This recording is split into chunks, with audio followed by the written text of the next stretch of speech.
हलो हलो काक तड़े जिते नींह उछल। हलो हलो काक तड़े जिते नींह उछल। नका झल नका पल सबकी पसे पिरीअ खे।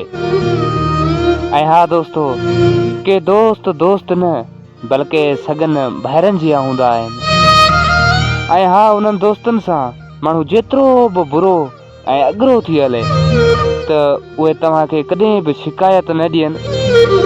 अव्हांजी हर ग़लती खे दरगुज़र करे छॾीनि। सच पुछो दोस्तो, अहिड़ा दोस्त तव्हांखे ज़िंदगी में कॾहिं बि न मिलंदा। ऐं हा असांजो हिकु अहिड़ो ई दिलरुबा दोस्त, सगन भाइरनि जहिड़ो दोस्त ऐं तमामु बहितरीनु एडिटर अदा सिकंदर अली महर, जंहिंजो वेड़ो नवाबाद जे पटनि ते आबाद आहे। अदा सिकंदर अली महर जे दिल जे लफ़्ज़नि जी खुशबू कुझु हिन रीत आहे। लिखे थो, मां उन ग़लति फ़हमी में कॾहिं बि न रहियुसि को मूंखे विञाए पछताईंदो। छो त मां ॼाणा थो त माण्हुनि खे नेठि माण्हू मिली वेंदा आहिनि, कॾहिं बदतर खां बहितर त कॾहिं बहितर खां बि बहितरीनु।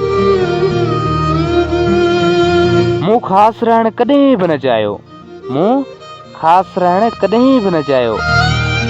छो त ख़ासि खां पोइ इंसान ख़ाक बणिजी वेंदो आहे। मूंखे आम रहण ई पसंदि आहे। आम इंसान खे ख़ासि थियण जी जुस्तजू रहंदी आहे त कंहिं ॾींहुं हू बि कंहिंजे लाइ ख़ासि बणिजी वेंदो।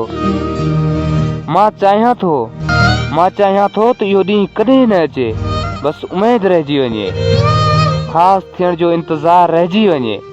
अगरि सफ़र ख़ूबसूरत हुजे त मंज़िलनि जी चाहत न आहे रहंदी। हक़ीक़त में ख़ासि बणिजी वञणु कोई कमाल न आहे, पर ख़ासि हुजण बावजूद आम थी रहणु कमाल आहे। ॿियो पिरीं मूंखे कॾहिं ख़ासि थियणु ई नाहे ॾिनो। इहो हुनजो बहितरीनु कमाल आहे। हा, इहो हुनजो बहितरीनु कमाल आहे।